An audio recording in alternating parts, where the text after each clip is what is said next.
వీళ్ళేంటి ఫ్యామిలీ అందరూ బైక్స్ పైన లాంగ్ ట్రిప్ అయినా వెళ్తున్నారేమో అని అనుకున్నారేమో. అక్కడే మీరు పప్పులో కాలేసినట్టు. మేము జస్ట్ వెళ్ళేది టౌన్‌లోకి. అక్కడ మాకు హబీబీ డ్రైవ్ అని ఒక పెద్ద ఏరియాలో ప్లే జోన్ పిల్లలకి అండ్ అలాగే ఫుడ్ స్టాల్స్ చాలా పెట్టారంట. అవన్నీ విజిట్ చేద్దామని అలా వెళ్ళాము.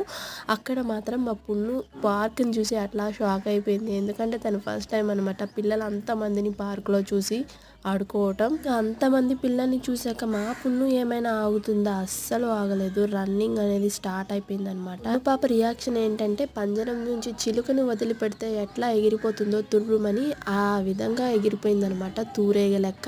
మేమైతే అస్సలు తట్టుకోలేకపోయాం. నలుగురం ఉన్నాం కానీ అసలు ఎంత బాగా ఎంజాయ్ చేసింది అంటే ఫ్రీడమ్ అనేది తనొక్కదానికే ప్రపంచంలో దొరికినట్టు పరిగెత్తులు అండ్ అలాగే ఆటలు అలాగే పడిపోవటాలు అన్నీ జరిగాయి అనమాట. ఇదంతా ఫస్ట్ టైం కనుక తనకు అంత యాంగ్జైటీ అనిపించిందేమో మరి. సో